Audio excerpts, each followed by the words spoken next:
So now we're going to dive into the flight environment.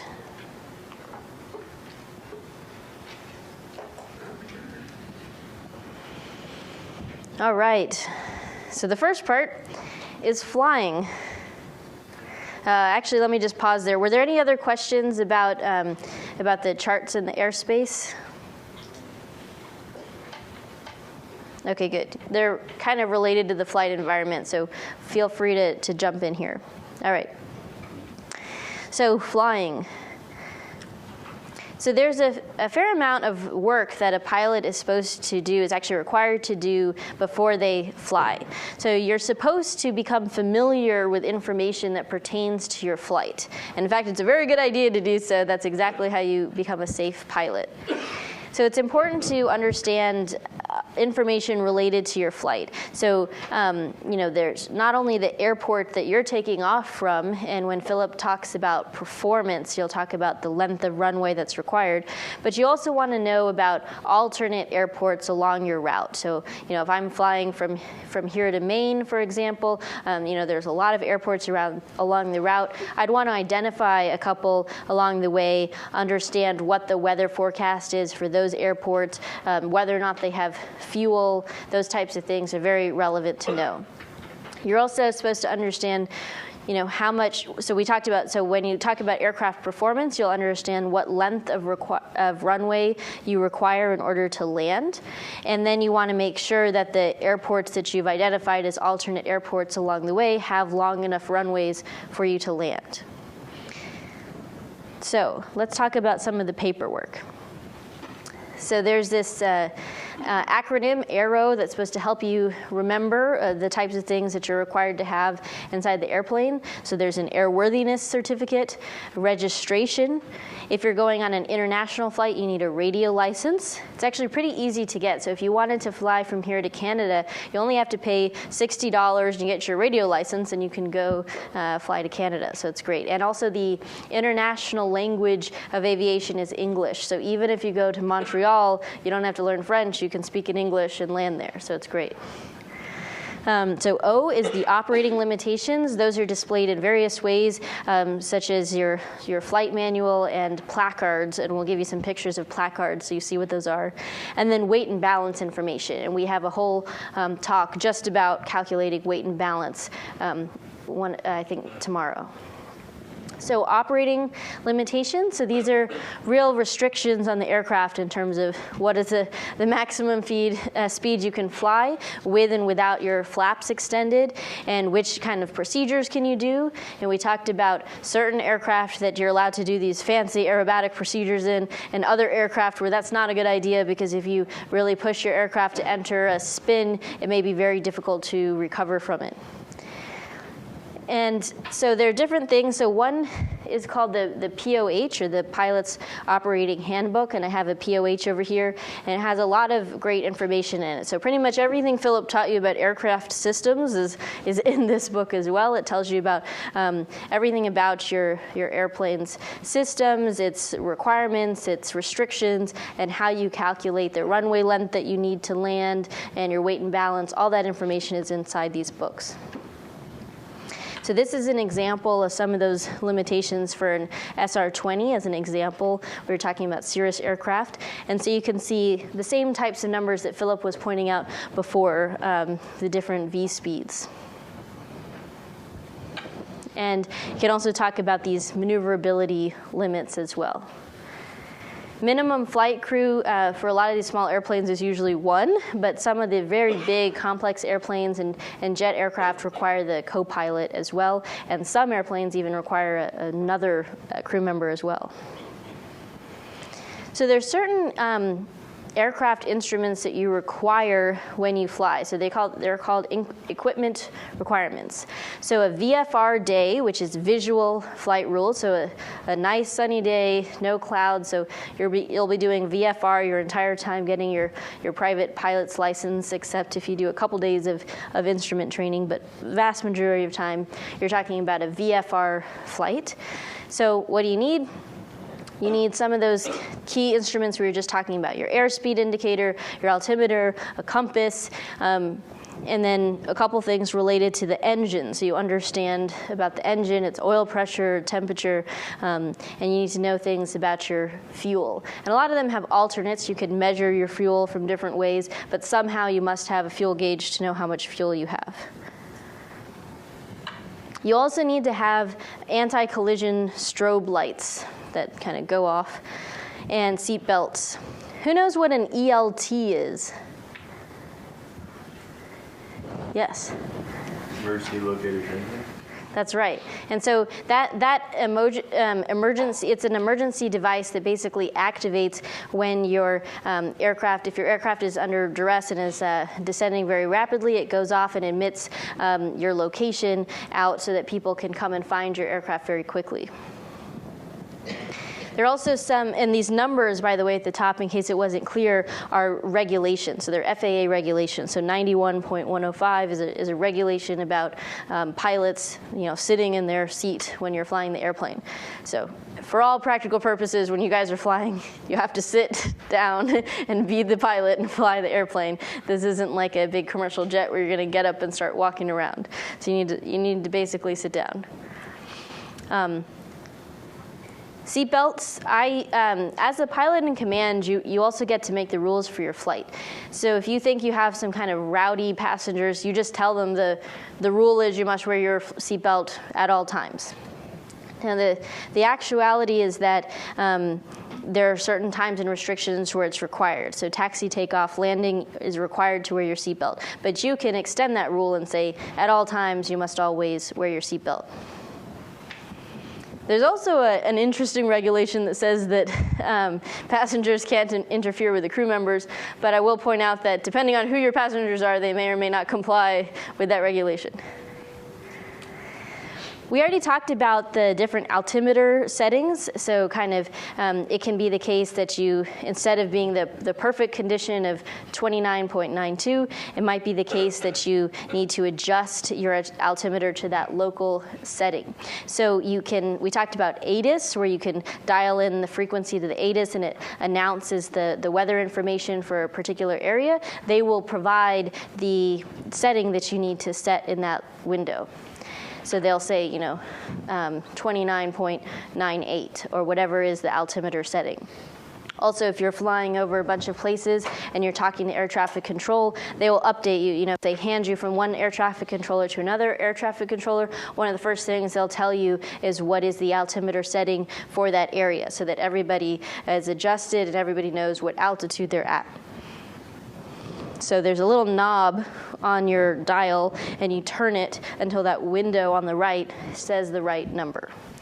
Now, if that's not available, you already have some information, which is your airport elevation. So also on those things being passed around for a given airport, it tells you what the elevation is. So for example, if you know that the airport is at 100 feet elevation, you can just, and you're sitting on the ground in your aircraft getting your airplane set up before you take off, then you know that you're at that 100 feet. So you can just keep turning the dial until it says 100 feet, and then that'll actually give you the setting in the window.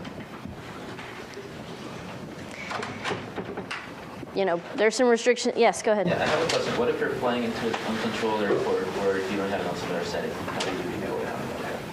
So that happens a lot. So you can basically look at the nearest airport is probably the best way. And those are times that you really want to keep in mind what Philip was talking about, that if you are going from a hot place to a cold place, you want to keep in mind that, hey, I might actually be descending even though my altimeter says I'm not. But in general, if you have a local setting that's nearby, you're pretty much good. They don't vary dramatically unless the weather's changing a lot, in which case you really shouldn't be flying because it means there's a huge front coming in. So here's an airport diagram. A lot of information here, but one thing, so this is actually Bedford, and so you can see a couple things you wouldn't see at other places, such as the U.S. Air Force ramp.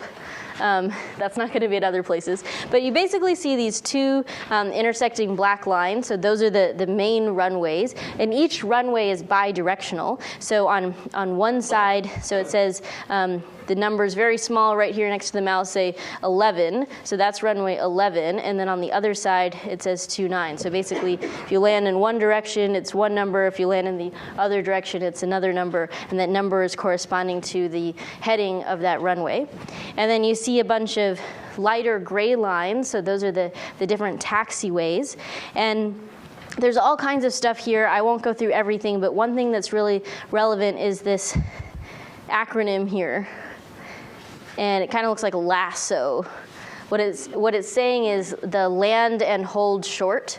So if you're given an instruction, so when you have two intersecting runways, they might want to keep up the efficiency. They might want to have you land while they have another airplane taking off on the other runway. And so there is a line that says that if you are given a land and hold short instruction, that you're supposed to land, but you're supposed to hold short. You're not supposed to cross the intersecting runway because there's traffic on that runway. Thanks. Did everyone get the iPad to look at the sectional? Okay, great. Yes. On the sectionals, I was looking at the handsome area and I could not see anything indicating the Air Force Base, like any special symbol. Are there special symbols for military sites that do have aircraft taking off and landing? And can you explain what they are? Yeah, so that's restricted airports, for example. So they have a different color and different symbol around them that would indicate that they're a restricted airport. One thing that's kind of interesting is that even though Hanscom's at an Air Force base, it doesn't have any particular restrictions. So you just get a nice private airport that you can land at that has ginormously long runways. So it's just a great training airport. So Philip, I just went ahead into the flight environment. Oh, okay.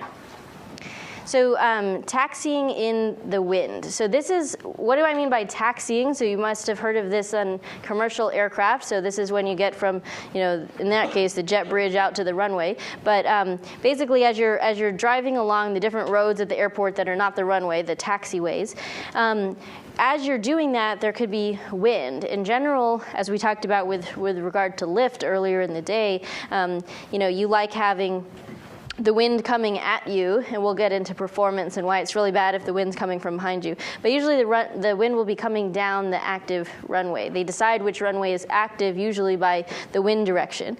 So there's a lot of wind going on, and when you're taxiing to the runway, you're probably going in different directions with respect to the wind.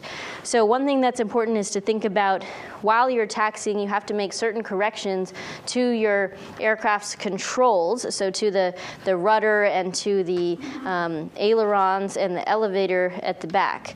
And so when you're taxiing on the ground, your rudder is used to actually make turns on the ground. The ailerons and the elevator need to be turned in such a direction that basically results in your airplane staying on the ground and not inadvertently being lifted up by a gust of air. So this airplane is what we would call a tail wheel, because there's a wheel back here at the tail. So it has two wheels up front and a tail wheel in the back. A tricycle gear airplane would have one big wheel up at the front and then two wheels, so three wheels total. But instead of a tail wheel, it has one wheel up front. So in this case, a tricycle wheel, so not like this, but with a wheel up front, what you want to do is if there's a quartering tail wind, so a wind coming from behind you from the back, you want to dive away. So you want to turn your ailerons away, and you want to push forward to dive away from the wind. And if the wind is coming from the front, a headwind, you want to actually kind of go into the wind with your aileron, and you want your elevator to be neutral. So instead of pushing in or pulling back, you just want it to be neutral. It doesn't matter as much for heavy airplanes, but for little airplanes, you can get bounced around. And so it's slightly different for a tail wheel, so it's good to figure out which type of airplane you're training on and get used to how you would make those corrections as you're taxiing. there are a lot of runway markings and taxiway markings. One thing I would really encourage you to do is that the next time you're on a commercial flight, get a window seat and look out the window, and you can see all these markings as you go along. You might be able to identify which runway you're taking off on. And so I won't go through each of these. The actual runway is this red number. So why are there two numbers? Why does it have 15 and 33? That's right, because runways are bidirectional. So depending on which way you're taking off on it or which way you're landing on it, it could be runway 15 or runway 13. The yellow ones are talking about, there's a difference between whether you're on the runway or on the taxiway versus it's an arrow pointing to it somewhere else. So, this sign is on the one that you're on, and this one is saying, so if you see this A like this, it means you're on taxiway Alpha. If you see it like this with an arrow, it says, that way to taxiway Bravo. It's very important that you do visual scanning, so you really look around for other airplanes. So when we talk about visual flight rules, VFR, which is the vast majority of your time on your private pilot, you need to be looking outside the airplane to look for other airplanes to avoid. And it's unfortunate, but actually most mid-air collisions occur near airports in good weather. So if they had been looking out, they could have seen the other airplanes. So when we were talking about the pros and cons of low wing and high wing, I was very focused on your visibility. So where you're looking in terms of you want to clear before you make any turn, you want to look before you go. In fact, Mark Nathanson, the FAA examiner who's coming tomorrow, that's probably the easiest way to fail your FAA exam. He'll tell you to do a maneuver, and you just start doing it. Fail. You have to first clear the area. You might even do a clearing turn, so turn in one direction and turn the other way because you know your wings are kind of obscuring you so that you can look all the way around, make sure there are no aircraft in the vicinity, and then perform your maneuvers. But of course, you can also talk to air traffic control and other folks to get traffic advisories who will tell you, hey, there's an aircraft at your 3 o'clock, 5 miles ahead of you. Those types of things are very helpful. They're not always required, but they're recommended. So before we talk about right-of-way, I thought I would just challenge you with a question. Who do you think has the right-of-way? A blimp, an aircraft refueling another aircraft, or a glider? So we're gonna do a poll. So how many people for blimp? We got about 20 people for blimp. Okay, how many people for aircraft refueling another aircraft? I would say almost the same number, 20 people on aircraft refueling another aircraft. How many people for glider? Okay, glider has the majority of the classroom here.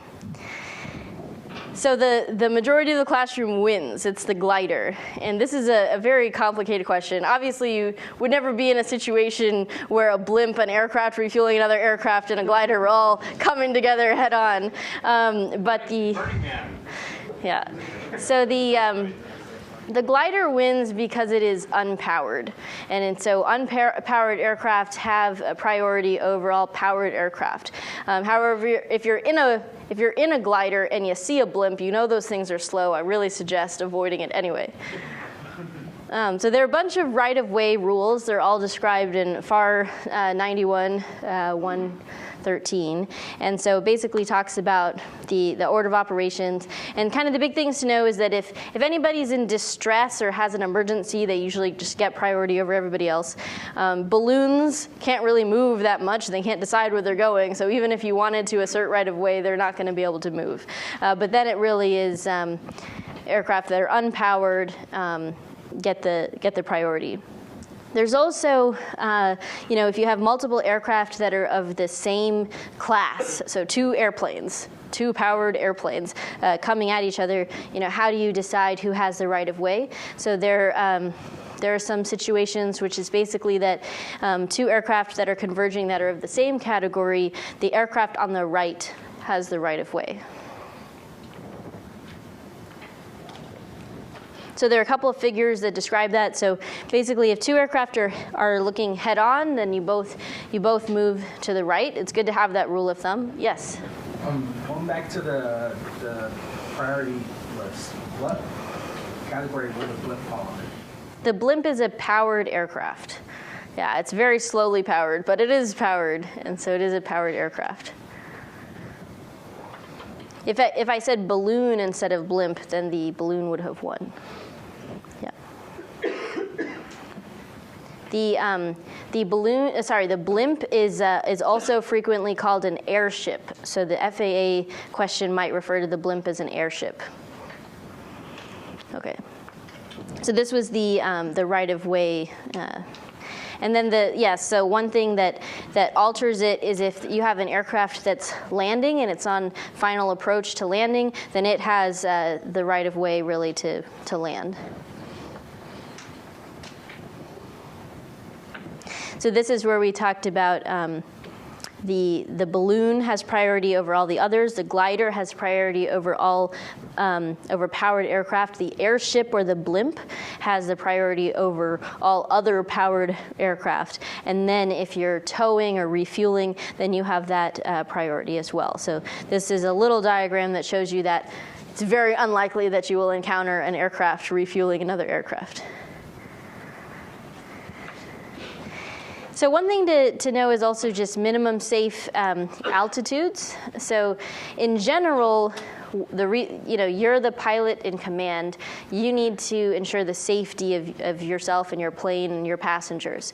So in order to do that, the biggest consideration is that you're flying at an altitude that's safe enough that if something went wrong in your airplane, you would be able to land safely. So it's always good, regardless of where you're flying, to keep an eye out on where's the closest airport or where's the closest, flat, clear field that you could land in. And you want to be at an altitude such that if you had an engine failure, you could make it safely to that place and land safely. So that's why, even though technically in some of this class golf airspace, you could be flying at 100 feet above the ground, unless it's a very, very flat desert where you could land anywhere, it's not a good idea if you can't safely land. Over congested area, which we talked about, is kind of that yellow area on the sectional. You have to be higher. So the idea is just not to be a nuisance when it's very congested. And then, do you want to talk to helicopters at all? Helicopters can do whatever they want. Is the ultimate rule of thumb. Yeah. So basically, actually, your mic is over here. I don't need the mic because I'll get up near this lab mic. So basically, with a helicopter. Just as with the airplane, it's okay to lose the machine and yourself. So you can fly over downtown Boston quite low, as long as you can always end up in the Charles River, for example. But you can go below these. There are no arbitrary numbers. You just say, well, look, I could have auto-rotated to the street, or I could have auto-rotated into the river, and I wouldn't have destroyed somebody else's building or car. So that's really the only rule for helicopters. Don't fly super low when there's an FAA safety inspector actually in your helicopter with you. That's a good rule. Another thing is that it's very important that you just, you don't be careless or reckless. So you're not supposed to endanger people's lives or property. We talked a little bit about placards and how they can have restrictions on them. So this is what we mean by a placard. So they're just, things that are affixed to your airplane, and it has some instructions, whatever it's talking about. These in particular, for example, some of the never exceed speeds are listed. When you need to turn on a strobe light is indicated, for example. So I think it's really interesting about dropping objects. There isn't a rule that says you can't throw stuff out of your airplane. It just says that you have to know where what you're throwing will land such that it doesn't damage any property. So there's some interesting pumpkin festivals around here that in the October timeframe, they'll give you pumpkins, and you can throw pumpkins outside your airplane and try to hit a giant X in the middle of a field, and there's no rule against it as long as you don't damage any property. So it's kind of interesting. Formation flight is kind of cool too. Obviously, you can't do anything that would be hazardous, but if you are in communication with another pilot, you decided in advance that you wanted to do it, you can do this. So actually on one MIT Flying Club flight, 3 airplanes that were part of the flyout decided they wanted to do this, including myself. And so we had three airplanes, and we were nowhere near as close as these planes are to each other, but we were in constant communication with each other, and we were watching each other, and it was really cool to kind of fly together. And we actually landed as a flight, so instead of each having our own tail number identified to an airport when we were landing, we picked an airport with an extremely long runway and a tower controller, and we said, we want to land as a flight of 3, and so they gave us clearance, and basically a Cessna doesn't require that much space to land. You like to have 3,000 feet, but 2,000 feet is pretty good. And so this was a runway that was over 8,000 feet long. So we had one person kind of landing at the front, one person at the back, and the last person touched down before the first person left. So it's kind of a formation flight. Only do this if you're really comfortable with doing it. You can always decline and say no, and make sure that you are definitely in communication, very good weather, and you only do this if it is a safe thing to do. You're in charge as the pilot in command, PIC, of deciding whether it's a safe thing to do or not. There are also restrictions about aircraft speed, and the joke here is that if you're flying an SR-71, you would actually stall even at 250 knots, so you can fly as fast as you want, pretty much. Okay, so landing at an airport, we discussed a little bit about the runways and the runway headings. And so, I think it's just in terms of how did they number that runway. So what does runway 36 mean? Well, it's really referring to 360 or pointing north, but it's rounded. So in here, it was actually 358, but they rounded it up to runway 36. And every now and again, they update these, so you might see an airport change its heading number because it's that magnetic heading. If there are more than one runways that are parallel, then they can say left, so runway 21 left, runway 21 right, or C for center. Or if they have 4 runways, they'll usually just pretend that one's at a slightly different degree than the other one, so that one side will be runway 6 left and 6 right, and then 7 left and 7 right, even though they're all basically parallel. So there are a lot of different runway markings. These kind of arrows here talk about a displaced threshold. So what are the restrictions there? So you can feel free to taxi and take off on that space, but you're not supposed to land. So you're supposed to cross that big solid white line before you land, right here.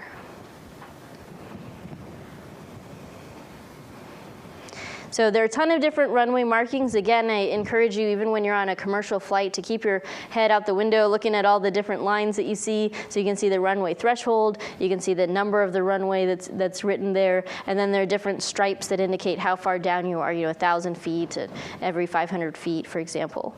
We talked about the X. What does the X mean?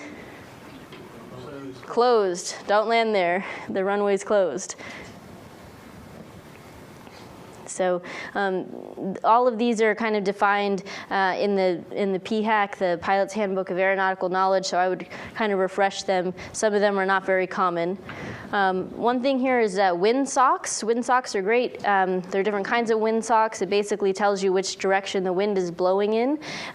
When it's a very windy day or gusty day, it's very important to look at a wind sock, because even though it'll tell you, for example, if you hear on the ATIS that the winds are 10, gusting 25, that means that the winds are 10 knots, but sometimes they gust up to 25 knots. And a gust can kind of change direction. So it's very important to know this, and so you might want to be looking at a wind sock as you're coming in, or as you're abeam the runway, and you want to know which direction the wind's going in, how much is it changing, moving about, so that when you come in, you're prepared for that as you land. There are other types of wind indicators that are pretty uncommon. I doubt that you'll encounter them, but we've shown them here. There's also So the best way to fly is really looking out the window and looking at what the runway looks like. It's the picture of the runway. So look at it, see what it looks like, and that's the best way. But there's some things that might trip you up, like if runways are wider or narrower than you're used to, or longer or shorter than you're used to, then it might appear to be in a different place than it is. So it's always good to have an indicator as a backup. So there are different glide slope indicators. So a VASI is one where there are these 4 little lights. You basically see them as 4 lights. And if you're too low, they're red, and if you're too high, they're all white. But if you're right on them about 1,000 feet down the runway, so you basically use these as you're coming in, but once you can really see the runway out the window yourself, you look out the window, not and you look at the runway, not at these glide slope indicators as you get close. So another variation is a poppy. So I like to think, again, with these memory things, VASI, I think vertical, so that's why there's some on top and some at the bottom. A poppy is the same thing, but it's horizontal. There also apparently exists a tricolor visual approach slope indicator. Almost no one uses this. You probably will never see it. Same with this one. But they exist, supposedly. Okay, so we'll focus on things you might actually hear. So land and hold short. So we just talked about this. Who remembers what land and hold short means? Yes? Land, but don't cross the runway until you give them permission. Absolutely. So you can land, but don't cross the intersecting runway unless you're given permission. So land and hold short is something that the air traffic controller might ask you to do, and they might be really assertive about it, and they might tell you, we have a lot of traffic here, I need you to land and hold short. Regardless of how assertively they tell you that, you're the pilot in command, and you can just say no, and they have to deal with it. So especially if you're a new pilot, you're actually not allowed to accept a land and hold short instruction as a student pilot. So if you're a student pilot, they tell you to land and hold short, you have to say no. And the reason is that you may not be very good at it, and you might take more runway than you thought you were going to take in order to land. Do you have a question? No? Okay. And yeah, so you also have to have proper visibility in order to accept this type of restriction as well. Yes? What happens if you accept, but you have to go around? It's okay to accept, but you have to go around. You just have to, you do what's safe for you first, for your plane, and then you communicate that as quickly as possible to the air traffic controller. As soon as you know that you might have to go around, you need to communicate that so that they can try to make sure that there's no incident with the other aircraft. But generally, you don't want to accept a land and hold short unless you're very comfortable with the environment. It's a good weather condition. You have a good handle of your aircraft. Your airspeed's doing what you want it to do, and you feel comfortable that you can actually follow that guidance. But of course, at the end of the day, you're the pilot in command, and if it's going to be unsafe to you and your aircraft to make a landing, and you have to do a go around, you have to do that, and you just need to communicate as quickly as possible to the air traffic controller. So there's some light signals. Again, no one's probably ever encountered this in real life, but supposedly if your radio dies and you need to communicate with the tower, they have this light gun and they can communicate a bunch of information to you via these signals. They're great candidates for FAA questions. They're unlikely to be used in reality, and a lot of people have their checklist has like a page in the back that has this, because it's so rare, people don't usually commit this to memory. So here's some more resources for you to refer to. All right, are there any questions? Why don't we do questions in conjunction with the coffee break? All right, so it's... I'm up next, and I figured I already saw people sleeping through my last one, so I decided to get 2 boxes of coffee. All right, it's 2:15, so we'll start up again at 2:30.